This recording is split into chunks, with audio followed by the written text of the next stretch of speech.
अच्छा देखिए, मैंने आपको जो डेटा सेट डाउनलोड करने को कहा है, अगर आप उसको एक्सेल में खोल के देखें तो वो कुछ इस तरह से नज़र आता है। आज की क्लास में हम एक ब्लैंक इस क्लास के अंदर हम जो है अब एक blank power BI file open किया और हम इस फाइल को यूज़ करते हुए डायरेक्ट एक डैशबोर्ड बनाने जा रहे हैं। तो सबसे पहले इस फाइल को लोड कर लें। ठीक है, ट्रांसफॉर्म में जाके पावर क्वेरी में जाने की ज़रूरत नहीं है, डायरेक्टली लोड कर लें। यहाँ आपके पास गेट डेटा का ऑप्शन मौजूद है, एक्सेल वर्कबुक ऑप्शन अवेलेबल है, किंतु सामने शॉर्टकट भी मौजूद है। क्लिक कर लें। ये आपको एक्सेल फाइल लोड करने को कह रहा है। एक्सेल फाइल आपकी जहाँ भी मौजूद है उसको लोड कर लें। ठीक है, अपनी फाइल में कनेक्ट कर रहा हूँ, आप भी कनेक्ट कर रहे हैं।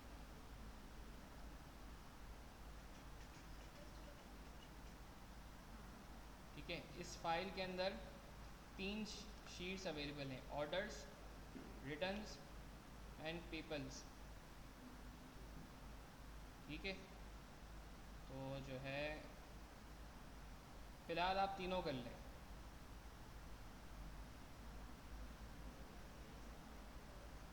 ठीक है, तीनों शीट्स को क्लिक किया और इनको लोड डेटा पे क्लिक कर दें, ट्रांसफॉर्म पे नहीं। ट्रांसफॉर्म पे करेंगे तो पावर क्वेरी में चले आएंगे। अभी हमारा काम पावर क्वेरी में जाने का नहीं है। हमने वो पावर क्वेरी वाला स्टेप हमने बाईपास करते हुए इस अजम्पशन के साथ कि हमारा डेटा बिल्कुल क्लीन है, हमने पावर बीआई के अंदर इसको लोड कर दिया।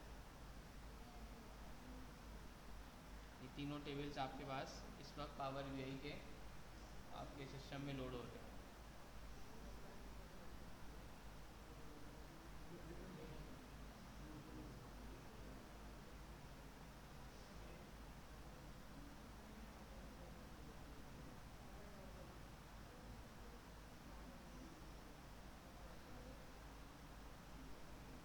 विंडोज़ की माइनस।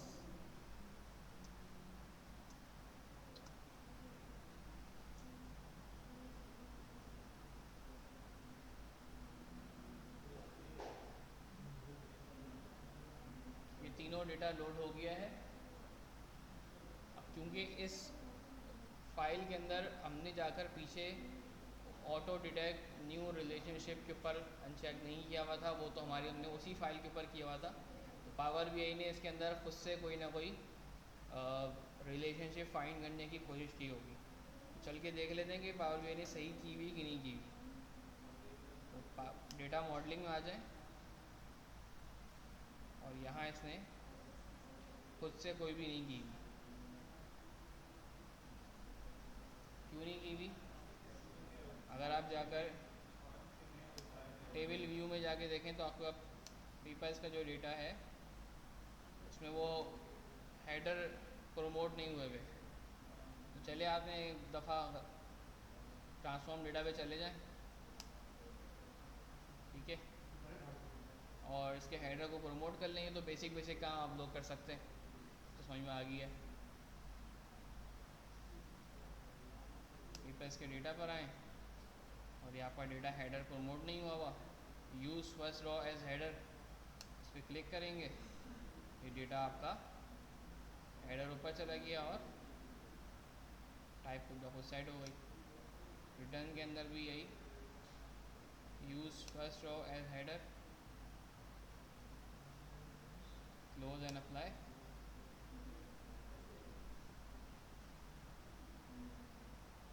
और आपके पास ये दोनों टेबल सही फॉर्मेट। अब जाके इनका ये देखें तो इसने किया ये कि ऑर्डर का पीपल्स के साथ एक रिलेशनशिप बना दिया बाय यूजिंग कौन सी की, रीजन का रीजन के साथ।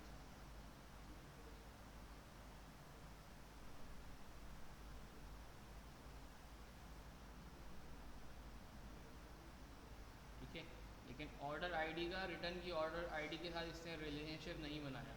इसको नहीं समझ में आया होगा।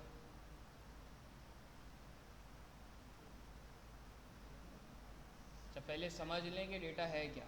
मैं थोड़ा सा स्पीड में चल रहा हूँ, तो पहले थोड़ा सा रुक के समझ लेते हैं है क्या। अच्छा जी, सबसे पहले आ जाएं और अपने डेटा को थोड़ा सा अंडरस्टैंड कर लें। देखें डैशबोर्ड, अब हम जा रहे हैं डैशबोर्ड बनाने। हमने जस्ट अपने डेटा को लोड कर लिया, ठीक है। मॉडलिंग भी चले कर लेते हैं, लेकिन मॉडलिंग से भी पहले जो चीज़ समझने की है वो क्या समझने की कि डेटा एक्चुअल में है क्या, डेटा किस चीज़ का डेटा है, और जो डेटा अवेलेबल है वो क्या है, क्या आ रहा है, उसमें क्या क्या बातें इंफॉर्मेशन मौजूद है। इसको मैं कहता हूँ डैशबोर्ड बनाने की जो रेसिपी है, उसके अंदर पहला पार्ट जो आता है वो ये है कि डेटा की आपको नॉलेज लेनी है,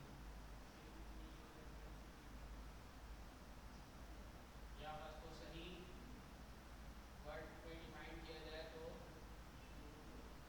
कहेंगे डेटा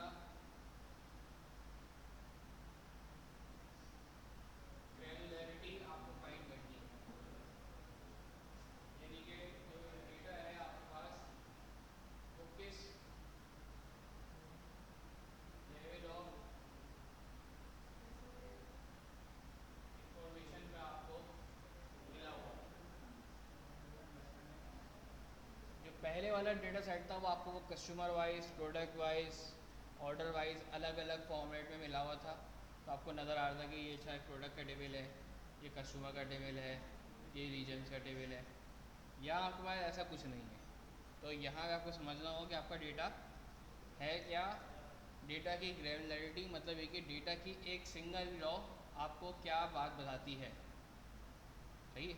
वहाँ आपके पास कस्टमर के टेबल की एक सिंगल लॉ बता रही थी कि एक कस्टमर कहाँ रहता है, नाम क्या है, किस एज का है, किस एज उसकी इनकम क्या है, उसका जो है ईमेल एड्रेस क्या है, बाकी इन्फॉर्मेशन जो उसकी अवेलेबल थी। एक सिंगल रॉ प्रोडक्ट के टेबल की बता रही थी कि एक जो प्रोडक्ट है उसका कलर क्या है, साइज़ क्या है, डिस्क्रिप्शन क्या है, और कॉस्ट क्या है, और एक्चुअल प्राइस क्या है।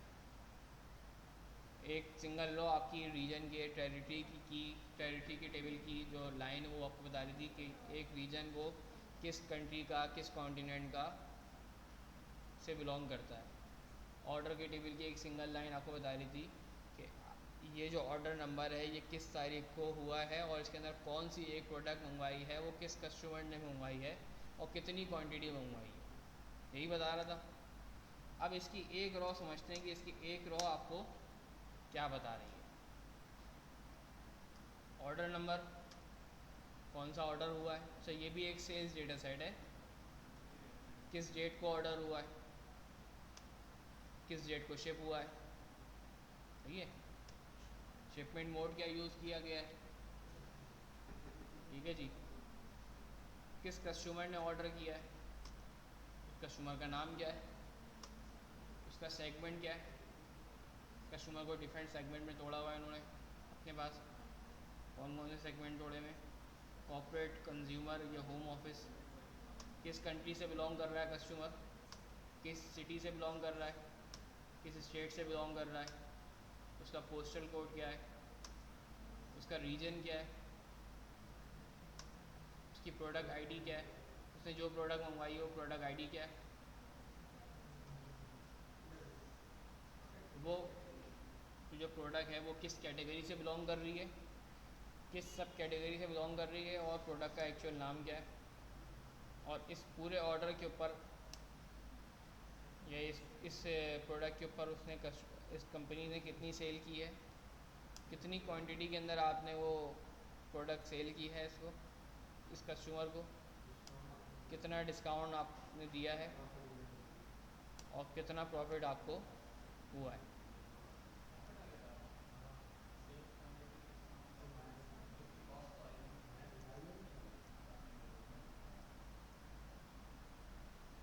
ठीक है। तो क्या मैं आपसे बोलूँ कि ये एक इसकी एक रॉ एक ऑर्डर को बता रही है, जवाब चाहिए। कितने कहते हैं कि इसकी एक रॉ एक ऑर्डर को बता रही है।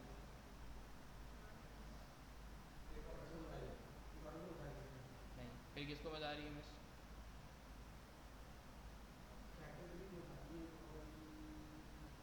अगर इसकी एक रॉ एक ऑर्डर को बता रही है तो अगली रो दूसरे ऑर्डर को बतानी चाहिए, लेकिन दूसरी ऑर्डर रो भी सेम है।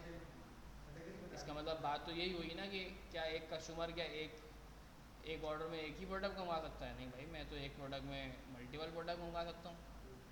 फूड पांडा में भी जब ऑर्डर करते हैं तो पिज़्ज़ा के साथ जो है ना वो चिकन विंग्स भी ऑर्डर करते हैं साथ में। लाजमी है, खाली पिज़्ज़ा तो हज़म नहीं होता ना हम लोगों से। थोड़े से हम लोग भी तो बर्गर हो गए, तो वो दो चीज़ें साथ में ऑर्डर करनी होती है हम लोगों को।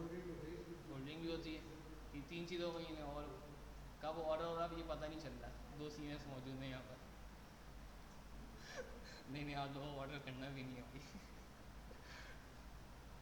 वैसे हमारा वो एक पेंडिंग है। नहीं नहीं, ऑफिस में जो एक करना था, वो रजा भाई हमारे बोल बोल के चले गए बेचारे। ईद गदीर का आपने उस वक्त उनको कहा था, गदीर आने वाली। चलें, आपकी एक रॉ आपकी एक ऑर्डर को तो शो नहीं कर रही। उस एक ऑर्डर के अंदर जो एक प्रोडक्ट मंगवाई गई है वो डिफाइन कर रही है, क्योंकि जब ऑर्डर नंबर सेम है तो ज़ाहिर है वो ऑर्डर का कस्टमर नंबर भी सेम होगा। ठीक है, ये देखें कस्टमर नंबर सेम है, CG12520 नज़र आ रहा है ना। कस्टमर का नाम भी सेम है, जब कस्टमर का नाम सेम है तो उसकी बाकी इन्फॉर्मेशन भी, उसका सेगमेंट, उसकी कंट्री, सिटी, स्टेट सब सेम होगी। सही है, अब उसने उस ऑर्डर में कौन कौन सी प्रोडक्ट मंगवाई हैं? उसने ये दो अलग अलग प्रोडक्ट मंगवाई हैं। कौन कौन सी? ये दो अलग अलग प्रोडक्ट मंगवाई हैं। सही है, ये दोनों कैटेगरी इत्तेफाक से सेम है, अलग अलग कैटेगरी की हो सकती है, सब कैटेगरी अलग अलग है, प्रोडक्ट की नेम अलग अलग है, दोनों की पैसे अलग अलग बनते हैं, दोनों अलग क्वान्टिटी भी अलग अलग मंगवाई है, दोनों के ऊपर हमने डिस्काउंट इत्तेफाक से इसको एक भी नहीं दिया वरना दे सकते थे, और दोनों पे प्रॉफिट भी हमें अलग अलग हुआ। ठीक है, तो कस्टमर की एक रो हमें एक ऑर्डर नहीं बता रहा, बल्कि उस एक ऑर्डर के अंदर एक प्रोडक्ट जो उसने मंगवाया वो बता रहा है। ठीक है, दूसरा टेबल जो आपके पास रिटर्न्स का है, ये क्या दिखा रहा है? ये बस ये इन्फॉर्मेशन बता रहा है कि क्या उस कस्टमर को वो प्रोडक्ट पसंद आई या नहीं आई। नहीं आई तो उसने वो रिटर्न कर दिया होगा। ठीक है, वो ऑर्डर उसने रिटर्न कर दिया। तो कौन कौन सा ऑर्डर आपके पास रिटर्न आ गया? ठीक है, या इस सिनेरियो के अंदर हमारे पास ये डिफाइन नहीं कि उसने उस ऑर्डर में कौन सी प्रोडक्ट रिटर्न की है। हम ये कहें पूरा ऑर्डर रिटर्न हुआ है, ये तो पसंद आएगा सबको, पूरा आ जाएगा, नहीं तो एक भी चीज़ पसंद नहीं आएगी। फ़िलहाल यहाँ ये अजम्पशन है। वापसी होगा तो पूरा वापसी होगा, पार्शली वापस नहीं होगा, पूरी पर्ची वापसी हो जाएगी। ठीक है जी, तो ये कौन कौन सा ऑर्डर आपके पास रिटर्न हो गया, उसके आगे यस लिखा हुआ आ रहा है कि ये जो ऑर्डर्स हैं जो रिटर्न भी हो गए। अच्छा, कौन कौन से पीपल्स हैं? अब इनके ज़ाहिर है भाई सेल एजेंट जो होंगे, इनके यहाँ डिफरेंट डिफरेंट रीजन्स हैं। हर रीजन को कोई ना कोई सेल एजेंट देख रहा है, या कोई ना कोई उस रीजन का कोई मैनेजर होगा, तो उसका यहाँ पर नाम आ रहा है कि इस रीजन का मैनेजर या इस रीजन का मेन पर्सन, फोकल पर्सन कौन है। तो यहाँ रीजन वाइज उनके नाम लिखे हुए हैं सिंपल। ठीक है, तो आपको सारी मेजर इन्फॉर्मेशन सब यहाँ से मिल जाएगी। मैंने लोड तो आपको तीनों टेबल करवा दी हैं, लेकिन हम काम सिर्फ ऑर्डर टेबल के ऊपर कर रहे होंगे, रिटर्न के ऊपर अभी कोई काम या पेपर्स के ऊपर कोई काम नहीं कर रहे होंगे, वो हम साथ बाद में मज़ीद इसमें ऐड ऑन कर सकते हैं। अब अगर हम आते हैं इसके ऊपर मॉडलिंग से रिलेटेड, तो यहाँ पर इसने ऑटो रिलेशनशिप डिटेक्ट किया और रीजन के साथ इसने एक रिलेशनशिप बना दिया। सही है, जो कि हमें पता सही बनाया। इधर भी रीजन है, साउथ, नॉर्थ, वेस्ट, ईस्ट, इधर भी जो है आपके पास उन रीजन्स के अगेंस्ट पर्सनस के नाम आपके पास आ रहे हैं। ऑर्डर आईडी के साथ कोई रिलेशनशिप बनाया हुआ नहीं है, हम बना देते हैं। ठीक है, इसी वजह से हम लास्ट वाली उसमें रिलाई नहीं कर रहे थे और खुद से बनाना सीख रहे थे। हम खुद बना चुके हैं, तो हमें पता है कि इन दोनों का रिलेशनशिप बन सकता है, तो हम बना देंगे।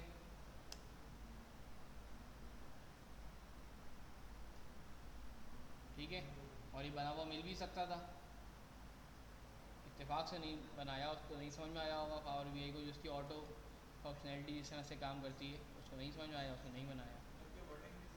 वर्डिंग भी सेम है, शायद डेटा इतना लिमिटेड है कि वो को अंदाज़ा नहीं कर सका, इसी वजह से वो उसने उसको हेडर भी प्रमोट नहीं किया। वो उसने एक लिमिटेड डेटा था कि वो समझ ही नहीं सका कि उधर भी टैक्स, हर तरफ टैक्स ही टैक्स है, उसको लगा कि सब टैक्स ही है, इसलिए उसको प्रमोट नहीं किया।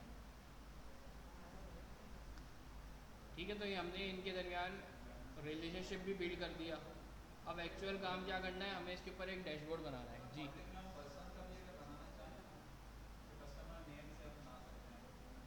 नहीं नहीं, ये वो कस्टमर नहीं है, वो सेल पर्सन है और वो कस्टमर का नाम है। सही है, बना देगा ये, इधर अली है उधर भी अली है, लेकिन ये अली सेल पर्सन, वो अली कस्टमर से मैप हो जाएगा, तो रिलेशन तो बन जाएगा, लेकिन भाई जब बटन दबाएंगे तो धमाके ही होंगे फिर। ठीक है, तो वायरिंग गलत होगी तो कुछ भी हो सकता है आगे। फिर फ्रिज उड़े या सिर्फ एलईडी बल्ब उड़े, लेकिन नसीब आपका है, गलत वायरिंग से कुछ भी हो सकता है।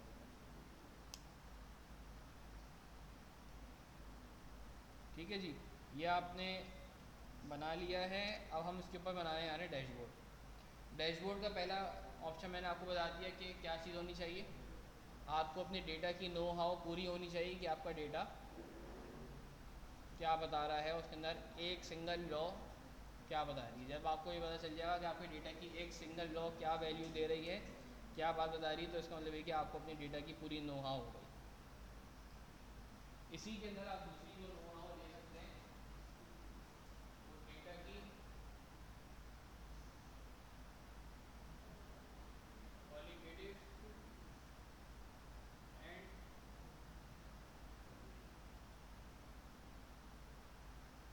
क्वांटिटेटिव वैल्यूज को अलग अलग करना है। ठीक है, अलग अपने दिमाग में आ जाता है ये डेटा में क्वालिटेटिव डेटा कौन कौन सा है एंड क्वांटिटेटिव डेटा कौन कौन सा है। क्वांटिटेटिव डेटा मतलब वो डेटा जिसके ऊपर आप एग्रीगेशन अप्लाई कर सकते हैं, उसके बाद आप कोई मैथमेटिक्स स्टैटिस्टिक्स लगा सकते हैं, कुछ प्लस माइनस उसको आप कर सकते हैं। ठीक है, जैसे आप कहते हैं कि आपके पास सेल्स का डेटा है, सेल्स का कॉलम है, प्रॉफिट का कॉलम है, डिस्काउंट का कॉलम है। ठीक है, कितनी क्वांटिटी में ऑर्डर किया है आपने, ये कॉलम है, ये सारा आपके पास क्वांटिटेटिव डेटा है। ठीक है, कस्टमर का रीजन, उसका नाम, सिटी, कंट्री, मॉडल, स्टेट की प्रोडक्ट, उसकी कैटेगरी प्रोडक्ट की, सब कैटेगरी, और जो है वो शिपमेंट मोड क्या है, कस्टमर का सेगमेंट कौन सा है। ये सारी इन्फॉर्मेशन वो है जो इसकी क्वालिटेटिव डेटा है। ठीक है, जिस तरह से आप एनालाइज कर सकते हैं। हाँ, न्यूमेरिक वैल्यू, इसमें बेसिक ये भी कह सकते हैं कि जो न्यूमेरिकल वैल्यूज है वो आपकी क्वांटिटेटिव डेटा है, जो नॉन न्यूमेरिक वैल्यूज है वो आपकी क्वालिटेटिव डेटा है। बेसिक वैल्यू तो ये वास्तव में आते हैं, लेकिन हमेशा ऐसा भी सही नहीं है। आपके पास एक डेटा है, इसका नाम है पोस्टल कोड। पोस्टल कोड देख लो, न्यूमेरिकल वैल्यू है, आपको पता है कि है न्यूमेरिकल, लेकिन इसके वो सम थोड़ी ना होगा, सम ऑफ 5 रीजन के पोस्टल कोड, तो वो कुछ 1000 वाली वैल्यू बन जाएगी। तो मैं क्या करूँगा, पोस्टल कोड का सम करके पोस्टल कोड के अगेंस्ट वैल्यू देखूंगा कि किस पोस्टल कोड में कितनी सेल हुई है, तो वो है न्यूमेरिकल वैल्यू लेकिन ट्रीट नॉन न्यूमेरिकल होगी। ठीक है, तो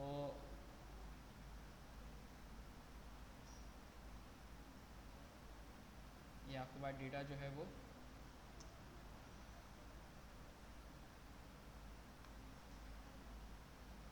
ये आपके पास जो डेटा है ऑर्डर्स का। अब रॉ आईडी, रॉ आईडी आपका समझा इंडेक्स नंबर है, ये कुछ भी नहीं है, अभी किसी काम का कॉलम नहीं है आपके पास। इसके ऊपर एग्रीगेशन भी लगा के आपको कुछ भी नहीं मिलेगा। ठीक है,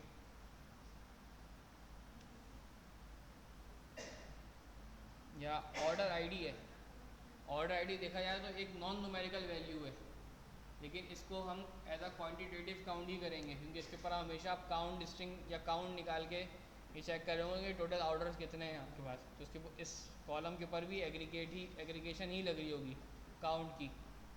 सही है। तो बेसिक लेवल पे के ऊपर बात वही है, क्वालिटेटिव न्यूमेरिक और नॉन न्यूमेरिक, लेकिन हमेशा न्यूमेरिक वैल्यूज़ वो नहीं होती।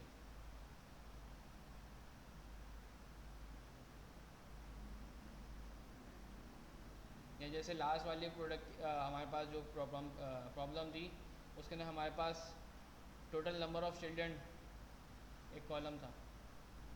Children total number of children का जो कॉलम है उसका सम थोड़ी करूँगा मैं ये चेक करूँगा कि total number of children wise जो है वो, जिनके एक बच्चे हैं उनकी सेल कितनी है, जिनके दो बच्चे हैं उनकी सेल कितनी है, जिनके तीन बच्चे हैं उनकी सेल कितनी है। ठीक है। तो जैसे जैसे बच्चों की तादाद बढ़ रही होगी, उनकी जो है वो ऑर्डर करने की जो, या उनकी जो जो सेल अमाउंट है, ऑर्डर अमाउंट, वो भी बढ़ रही होगी, ज़ाहिर है उनके एक्सपेंस ज़्यादा होंगे। ठीक है। तो वो है वो न्यूमेरिकल वैल्यू, लेकिन हम उसको एज अ क्वालिटेटिव डेटा ही यूज़ कर रहे होंगे। तो जनाब ये बात हो गई कि अपने डेटा की क्वालिटेटिव और क्वांटिटेटिव डेटा को अलग अलग कर लें। दूसरा जो इसके अंदर सबसे इम्पॉर्टेंट फैक्टर है, लेकिन उसका हमारे पास शायद आज बहुत ज़्यादा टाइम ना बचे, दूसरा पॉइंट ये है कि जब भी हम डेटा को समझ लेंगे तो उसकी हम करेंगे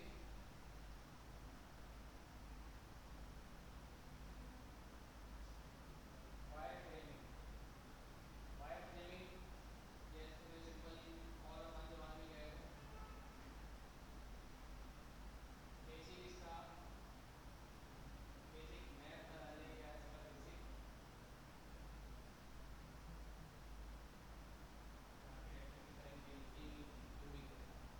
बेसिक इसका आर्किटेक्चर आपको अपने दिमाग में बनाना है। जब भी कोई बिल्डिंग खड़ी होती है, बनाई जाती है, तो उसका जो है एक आर्किटेक्चर, उसका एक मैप डिज़ाइन करता है, जिस मैप के ऊपर इंजीनियर पूरी बिल्डिंग को बना देता है। उसका मैप ही ना होगा तो इंजीनियर अपनी मर्ज़ी से कोई रूम को बड़ा, कोई रूम को छोटा बना रहा होगा। ठीक। तो आपके पास भी ऐसे ही होगा कि आप एक विजुअल बड़ा सा बना देंगे, एक विजुअल छोटा सा बना देंगे, कोई इन्फॉर्मेशन बड़ी सी दिखा देंगे, कोई बहुत छोटी दिखा देंगे। ठीक है। आप खुद बना रहे होंगे, खुद सेटिस्फाई नहीं होंगे कि मैं इसको बड़ा, ये इन्फॉर्मेशन बड़ी दिखाऊँ या छोटी दिखाऊँ, अच्छा ये दिखाऊँ ये ना दिखाऊँ, आप खुद कंफ्यूज हो रहे होंगे। तो पहले एक प्लान तैयार कर लें कि आपको बनाना क्या है, और फिर इसको एग्जीक्यूट करें। एक दफ़ा प्लान बन गया है, वो एग्जीक्यूट हो गया, तो आप फिर उसमें चेंजेस अपने हिसाब से कर सकते हैं। ठीक है। लेकिन प्लान बनाना बहुत ज़रूरी है। वो प्लान कैसे बनता है कि आप किसी पीस ऑफ पेपर को लें, या कोई एक ब्लैंक एम्प्टी स्पेस लें, एक्सेल के अंदर ही चाहे बना लें, वर्ड के अंदर बना लें, या कॉपी पेन लेके बैठ जाएं, और आप पहले सोचें कि आपको बनाना है क्या है। आप ये समझिए कि आपका ये एक ग्रुप की जगह है, तो आपको बनाना क्या है, दिखाना क्या है आपको, क्योंकि आपको अपने डेटा की नो हाउ पूरी है। आपको पता है कि आपके डेटा के अंदर कौन कौन सी जो की वैल्यूज हैं जिनको आप दिखा सकते हैं, तो आपने या जो आपका पेपर है। हाँ। अच्छा, ये तीसरा पॉइंट है बेसिकली। दूसरा पॉइंट एक और है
आपके पास ये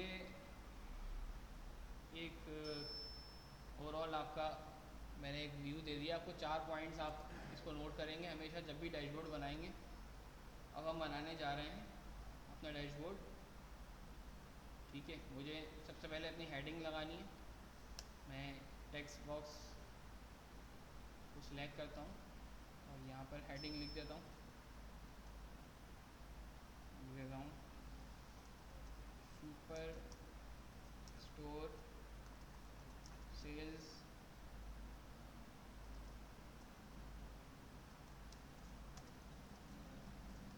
डैशबोर्ड। इसको सेंटर करके इसका फॉन्ट साइज बड़ा कर देते हैं और इसको यहाँ पर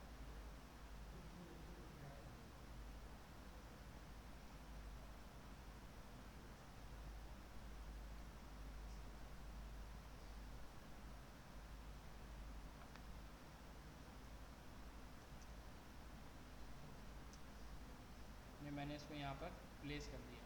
हेडिंग मैंने डाल दी।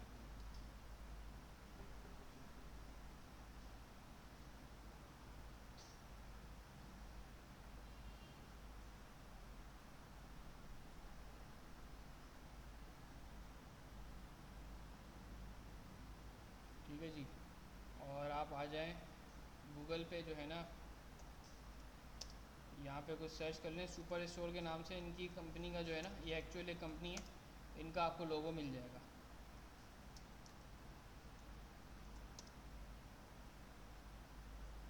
ये रहा। ठीक है, सुपर स्टोर ये भी है, और नहीं तो ये यूज़ कर सकते हैं रियल कैनेडियन सुपर स्टोर। ये कोई सा भी यूज़ कर लें, ब्लैक वाला कर लें, जिसमें आपका दिल चाहे। ये इनका सुपर मार्केट का डेटा है। ठीक है, आप इस तरह का कुछ ज़रूरी नहीं कि इनका यूज़ करें, आप इस तरह का कोई भी एक ट्रॉली वाली चीज़ भी ऐड कर सकते हैं। ऐसा कुछ ये कर लें अपनी मर्ज़ी से, जिसमें आप जो आपको अच्छा लग रहा है वो यूज़ कर लें।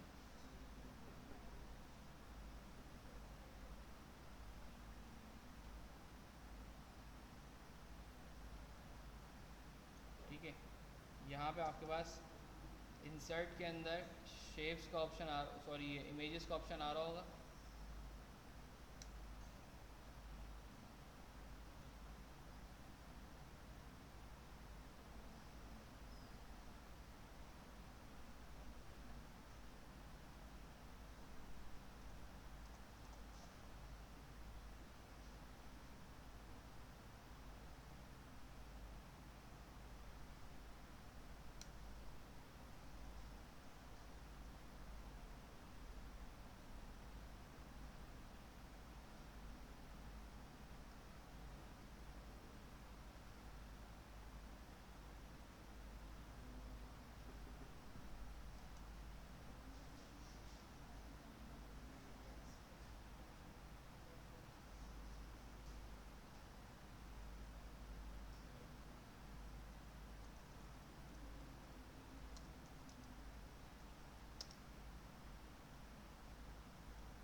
यहाँ पे आके इमेज को इंसर्ट कर लें।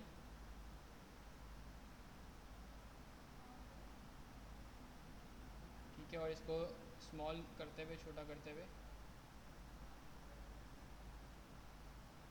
इसको टॉप लेफ़्ट अलाइन कर लें।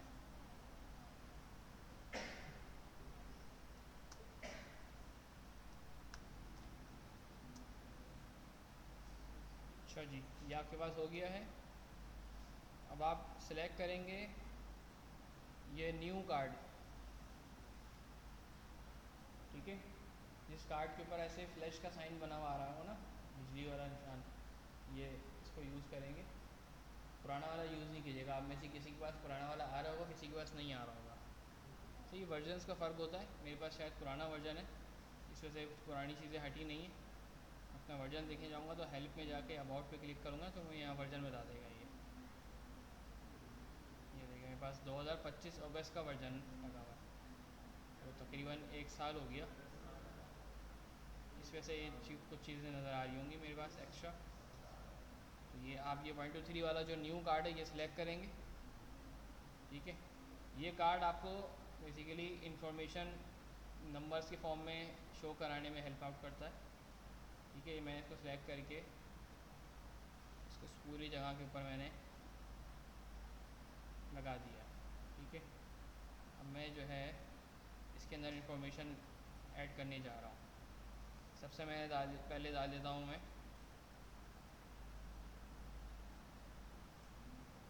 टोटल सेल्स का जो मेरे पास कॉलम है।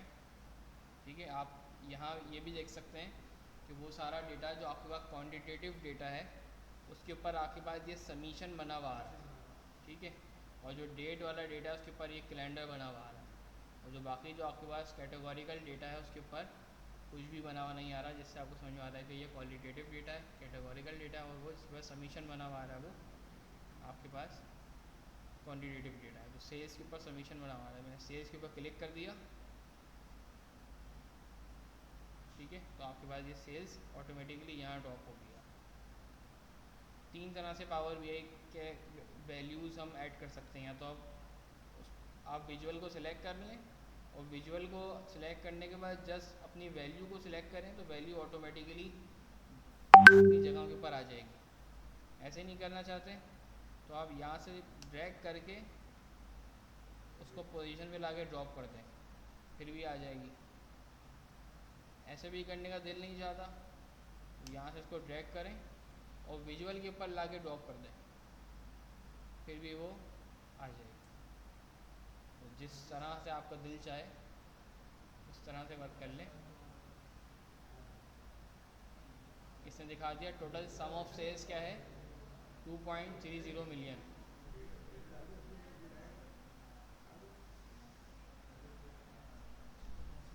अच्छा, टोटल प्रॉफिट क्या है, मैं प्रॉफिट वाला डेटा क्लिक कर देता हूँ तो उसने ऑटोमेटिकली डेटा वाली फील्ड के अंदर ही सम ऑफ प्रॉफिट भी प्लॉट कर दिया, और मेरे पास यहाँ पर सेल्स के बाद प्रॉफिट भी शो हो गया। ठीक है जी,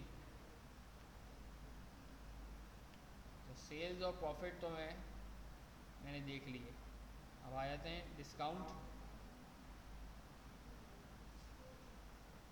सम ऑफ डिस्काउंट।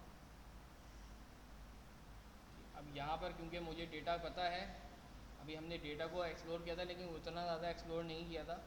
अब अगर आप डेटा पर आए एक मरतबा, और यहाँ पर आने के बाद डिस्काउंट का ज़रा कॉलम खोल के देखें तो आपको डिस्काउंट इस तरह से पॉइंट फॉर्मेट में नज़र आएगा। सही, इसका मतलब है कि डिस्काउंट जो हमने दिया हुआ है वो डिस्काउंट की एक्चुअल वैल्यू नहीं दी हुई, बल्कि हम क्या कर रहे हैं, डिस्काउंट की एक्चुअल वैल्यू की जगह डिस्काउंट की परसेंटेज दिखाई हुई है हमने यहाँ पर। सही है कि हमने कितना % डिस्काउंट दिया है, लेकिन वो परसेंटेज नहीं लगी हुई, लेकिन वैल्यूज आपकी पॉइंट डेसिमल में ही है। ठीक है, तो आप इसको चाहें तो यहाँ पे फॉर्मेट भी कर सकते हैं। फॉर्मेटिंग इधर भी आपकी डेटा में हो जाती है। तो आपका ये टेबल व्यू है जहाँ पे आपने डेटा को देख रहे होते हैं। यहाँ पे आपने कॉलम को सिलेक्ट करेंगे और यहाँ पर भी आपके पास ये फॉर्मेटिंग के ऑप्शन आ रहे होते हैं। यहाँ इसके ऊपर आप परसेंटेज का फॉर्मेट सिलेक्ट कर लें तो आपके पास यही डेटा आप परसेंटेज फॉर्म में आ जाएगा। ठीक है, आपको पता है क्योंकि ये परसेंटेज का फॉर्मेट आपने ऐड कर लिया है, तो ये 156% आप डिस्काउंट तो नहीं दे रहे हैं। ठीक है, अब ये डिस्काउंट परसेंटेज का डिस्काउंट इसमें सम नहीं लगेगा। अब इसके ऊपर आप ऑन एवरेज डिस्काउंट चेक करेंगे, ऑन एवरेज आप कितना डिस्काउंट दे रहे हैं। सही है, क्योंकि आप अगर आपने 156% टोटल डिस्काउंट दे दिया ये तो कोई कैलकुलेट करने की बात ही नहीं हुई ना। ठीक है, बिजनेस टर्मिनोलॉजी के लिहाज से ये बात गलत हो गई, तो इस लिहाज से इसकी आपको एग्रीगेशन चेंज करनी है। जैसे ही आपने यहाँ पे प्रॉफिट, जैसे ही आप यहाँ पे आपने डिस्काउंट डाला था, इसने यहाँ पे ऑटोमेटिकली सम ऑफ डिस्काउंट आया था। अब यहाँ पे आप क्लिक करें और यहाँ पर सब भाई भाई भाई भाई भाई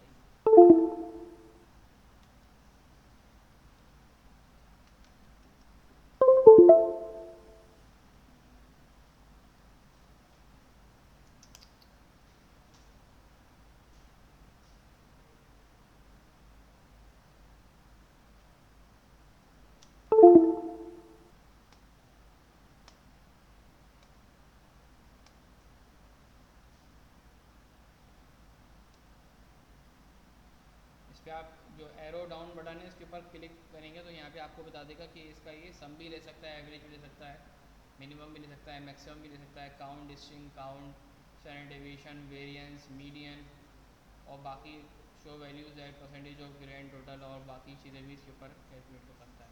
तो मैं इसके ऊपर एवरेज डिस्काउंट कैलकुलेट कर लेता हूँ। तो मुझे अंदाज़ा हो गया कि ऑन एवरेज मैंने अगर अपनी किसी प्रोडक्ट के ऊपर डिस्काउंट दिया तो 15% का डिस्काउंट दिया है। सही है। ओवरऑल एक एग्जीक्यूटिव को यही नंबर चाहिए होगा ना कि मेरे पास टोटल सेल्स कितनी हुई थी और टोटल मैंने प्रॉफिट कितना अर्न किया और जो है मैंने तकरीबन एक प्रोडक्ट के ऊपर कितना % डिस्काउंट दिया है। तो मुझे इससे नज़र आ गया कि तकरीबन मैंने एक प्रोडक्ट के ऊपर 15% का डिस्काउंट दिया है। अच्छा, और क्या क्या मैं दिखा सकता हूँ अपने टॉप वैल्यूज़ में, और मैं अपने टोटल वैल्यूज़ में टोटल कस्टमर्स कितने वो दिखा देता हूँ। अब टोटल कस्टमर काउंट कैसे करूँगा मैं? कस्टमर आईडी के ज़रिए। ठीक है, कस्टमर आईडी तो जैसे मैं यहाँ पर, क्योंकि कस्टमर आईडी एक कैटेगोरिकल वैल्यू है, अब मैं अगर इसको क्लिक करता हूँ तो ये इसको ऑटोमेटिकली कैटेगरी में डालेगा। सही है। इसकी वजह से मेरे पास हर एक कस्टमर की ये इन्फॉर्मेशन आना शुरू हो जाएगी। मुझे इन्फॉर्मेशन ऐसे नहीं चाहिए बल्कि मुझे टोटल कस्टमर चाहिए। तो मुझे इसको ड्रैग करके स्पेशली यहाँ पे लाकर ड्रॉप करना पड़ेगा।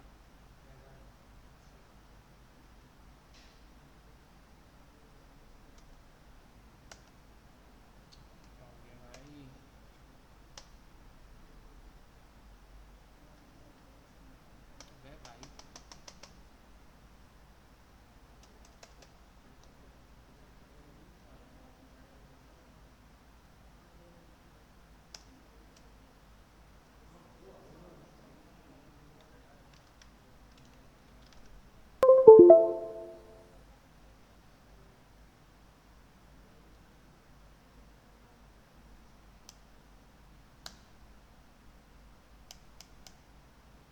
ठीक है।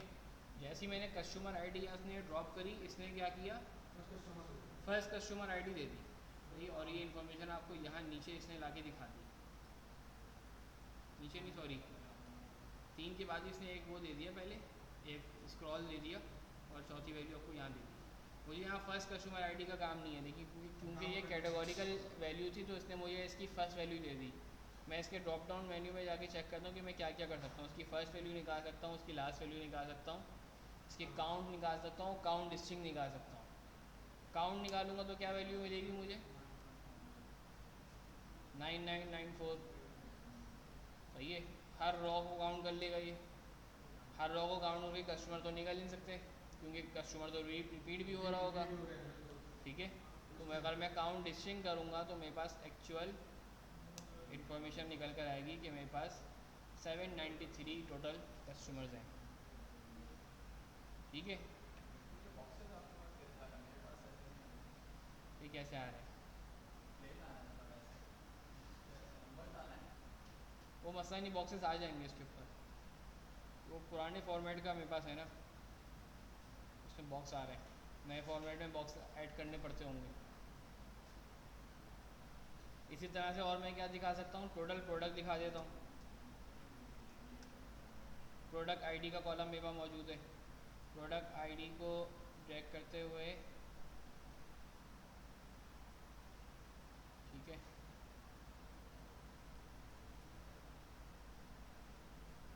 ये भी सेम फर्स्ट प्रोडक्ट आ गई। काउंट डिस्टिंग, अच्छा कस्टमर नेम के जरिए तो कर सकता था मैं। कस्टमर नेम का काउंट डिस्टिंग लेता तो क्या होता, कौन जवाब देगा, बताओ काशन। हाँ हाँ, तो वो दोनों एक ही काउंट हो जाते। सही, बिल्कुल सही। अगर कस्टमर नेम के बाद काउंट डिस्टिंग लगा देता तो अगर दो बंदों के नाम सेम होते तो वो एक ही काउंट होते, जबकि वो दो अलग अलग बंदे। तो बेहतर ये कि मैं उनको आईडी से ही काउंट करूँ। इसी तरह से प्रोडक्ट के नेम में भी है, बातों का प्रोडक्ट नेम सेम होता है, उसकी डिस्क्रिप्शन में पता चलता है कि वो 20 ग्राम है, वो 40 ग्राम है। सही है। दोनों लाइफ बॉय सोप हैं, एक छोटा वाला बड़ा वाला। ठीक है, तो हैं दोनों लाइव बॉय सोप, लेकिन फ़र्क क्या है, एक 20 ग्राम वाला और एक 80 ग्राम वाला है। टपाल फैमिली मिक्सचर हैं दोनों, प्रोडक्ट नेम सेम है, लेकिन सिर्फ डिस्क्रिप्शन में से पता चलता है हमें कि वो उसका जो है वो 1 kg का पाउच है और वो 1 पाव का पाउच है। तो इस वजह से आप कभी भी नेम को ज़रिया नहीं बनाएंगे, बल्कि हमेशा आईडी को ही ज़रिया बनाएंगे काउंट करने के लिए। इस तरह से मैं टोटल ऑर्डर भी निकाल सकता हूँ। ऑर्डर आईडी को मैंने यहाँ ड्रॉप कर दिया है, ये भी सेम फर्स्ट ऑर्डर आ रहा है, इसको मैं काउंट डिस्टिंग कर देता हूँ। तो आपके पास ये आ गया टोटल 296 ऑर्डर्स आपकी कंपनी ने रिसीव किए। ओ सॉरी, तो रिटर्न वाले ऑर्डर हुआ है। ऑर्डर आईडी ऑर्डर की टेबल में से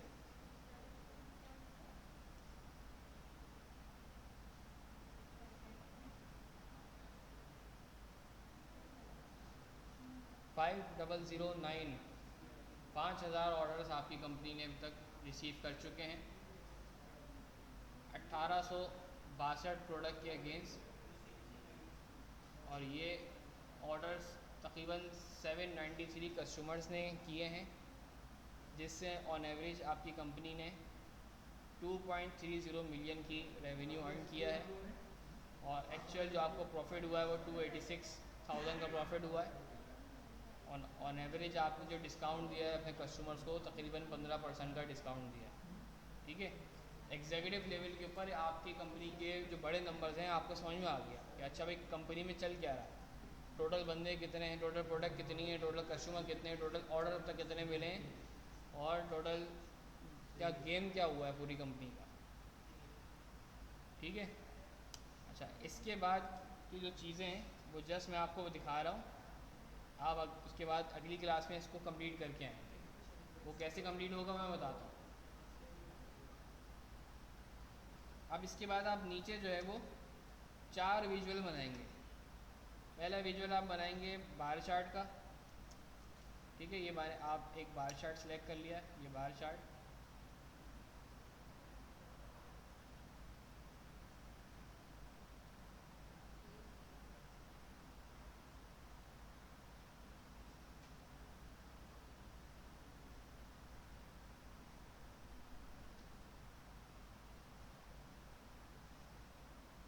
ठीक है, इसमें आप अपने कस्टमर वाइज सेल्स दिखा दें। कस्टमर वाइज सेल्स दिखाने के लिए क्या करना होगा, आपको कस्टमर नेम रॉ में रखना होगा। ये कस्टमर नेम है, आप जैसे इसके ऊपर क्लिक कर दें ये आपके एक्स एक्सिस में चले जाएगा, और वाई और सेल्स जो है आपका वाई एक्सिस में जाना चाहिए। तो आप सेल्स पे क्लिक करते हैं तो सेल्स आपका वाई एक्सिस में चला गया। जैसे ये हुआ आपके पास ये एक ग्राफ बना हुआ आ गया। ठीक है, ऐसे ही आप एक और ग्राफ बना दें। ठीक है, पाई चार्ट या डोनट चार्ट को लेते हुए आप भी बना दें, रीजन वाइज दिखा दें, रीजन वाइज सेल्स दिखा दें।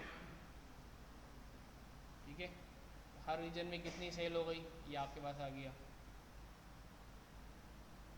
ठीक है, इस तरह से एक और बना लें कोई, और क्या बनाएंगे, और आप बना लें इसके अंदर एक और बार चार्ट बना लें। ठीक है, इसमें आप प्रोडक्ट नेम वाइज सेल्स दिखा दें। ये आपको नज़र आ रहा है कि कौन सी टॉप सबसे कौन सी ऐसी प्रोडक्ट है जिससे आपका सबसे ज़्यादा सेल हो रही है। ठीक है जी, Canon images class advance copier, ये कोई प्रिंटर होगा। इसके ऊपर या आप प्रोडक्ट नेम बहुत बड़ा हो रहा है तो एक काम करें, प्रोडक्ट कैटेगरी को प्लॉट कर दें।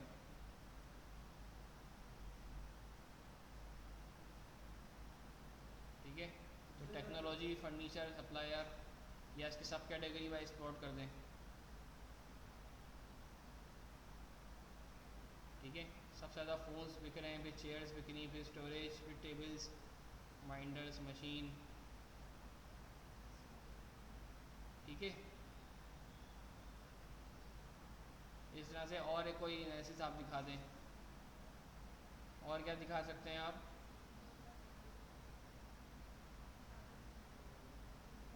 और आप दिखा दें जो आसानी से हम दिखा सकते हैं इस वक्त अभी।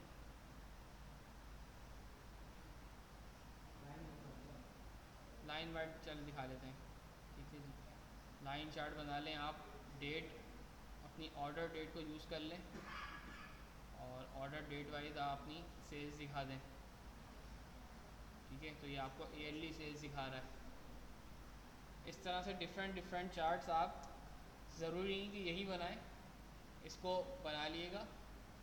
और मैं एक वीडियो लिंक आपसे शेयर करूँगा, ये मेरी अपनी क्लास की एक रिकॉर्डेड वीडियो होगी जिसके अंदर इसको कंप्लीट बनाया हुआ हो, उसको देखते हुए अपना डैशबोर्ड कंप्लीट कर लीजिए, सही है। उसके अंदर ज़रूरी नहीं कि 4 5 6 विजुअल बनाए हुए होंगे और इनकी फॉर्मेटिंग करने का तरीका भी दिखाया होगा। वैसे तो हम अगली क्लास में फॉर्मेटिंग करेंगे, आप एटलीस्ट इस तरह से एक बेसिक स्ट्रक्चर अपने पास तैयार करके आएंगे अगली क्लास में, ठीक है। ताकि आपको डैशबोर्ड के ऊपर वैल्यू ऐड करना आता हो, ग्राफ बनाना आता हो, इसकी फॉर्मेटिंग कैसे करनी है, इसके अंदर वैल्यूज़ को खूबसूरत कैसे दिखाना है, कलर कैसे चेंज करना है इनका, बोल्ड कैसे करना है, वैल्यूज़ को साइड में करके इमेज कैसे इंसर्ट करनी है, ये इतनी सारी इन्फॉर्मेशन आ रही है, इसको शॉर्ट कैसे करना है, टॉप 5 कैटेगरीज़ कैसे दिखानी है इसमें, ठीक है। ये जो अलाइनमेंट आ रही है, ये जो लेजेंड्स आ रहे हैं, इनको नीचे कैसे करना है, बाकी और बहुत सारी इन्फॉर्मेशन, स्लाइसर बटन वगैरह जो चीज़ें होती हैं वो ऐड कैसे करना है, वो हम नेक्स्ट क्लास के अंदर कर लेंगे। अभी इसके बाद आपने एक देख लिया होगा कि ये काम बहुत मुश्किल नहीं है, जिसको हम शायद देख के लग रहा था कि यार डैशबोर्ड बनाना बहुत मुश्किल है, वो आपको नज़र आ गया कि ये तो खाली एक एक विजुअल बॉक्स लगा हुआ है कि जिसके ऊपर 2 वैल्यूज़ बनी हुई हैं। असल गेम तो वो है कि वैल्यूज़ आनी कैसे हैं, सही है। यहाँ आपको ये वैल्यूज़ एक्चुअल में दी हुई हैं, लेकिन जिस डेटा सेट के ऊपर आप काम कर रहे हैं उसके ऊपर आपने यही वैल्यूज़ को बालों का ड्राइव भी किया हुआ है। इनकम लेवल का वैल्यू आपने ड्राइव की थी लास्ट क्लास के अंदर, क्योंकि आपके पास ऐसा कोई नहीं बना हुआ था, तो आप income wise, low income wise, high income wise चीज़ें आप इजीली निकाल सकते होंगे दूसरे वाले वर्किंग के अंदर, या उसके ऊपर भी अपना डैशबोर्ड बना के थोड़ा बहुत देख सकते हैं कि आपका डैशबोर्ड उसमें आप क्या क्या अपना जहन लगा सकते हैं, क्योंकि आप अब इस वक्त रेडी हैं कि अपनी जितनी भी दिमाग है वो लगा सकते हैं। बस ये कि उसमें मसला ये है कि वहाँ पे आपके पास सेल्स नहीं है, सेल्स ले आएंगे सारा काम आसान होगा। चले क्वांटिटी वाइज कर लें या काउंट वाइज ही कर लें, सिंपल कि काउंट ऑफ ऑर्डर कितना उसके ऊपर आ रहा है, काउंट ऑफ ऑर्डर वाइज ही बना के देख लें। असल जो काम करना है वो उसके ऊपर काम करना है फ़िलहाल, ठीक है। इसके ऊपर वर्किंग कंप्लीट कर लें, अगली क्लास में हम इसकी फॉर्मेटिंग करेंगे 1 घंटा, और फिर दोबारा अपने उस प्रोजेक्ट के ऊपर आ जाएंगे कि जिसको हमने आज छोड़ा था, सही। तो at the end of this,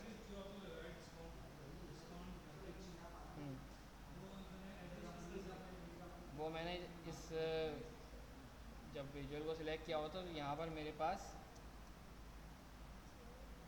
इस ड्रॉप डाउन को मैंने ओपन किया और यहाँ पे सम सिलेक्ट हुआ होता, सम की जगह मैंने एवरेज सिलेक्ट कर दिया, ठीक है। तो अब क्लास अपनी फ़िलहाल यहाँ पे हम कंप्लीट कर लेते हैं और कंक्लूड कर लेते हैं। नेक्स्ट क्लास में फिर हम यहीं से कंटिन्यू करेंगे। जो आज की क्लास में नहीं है उन तक पैगाम पहुँचा दें कि वो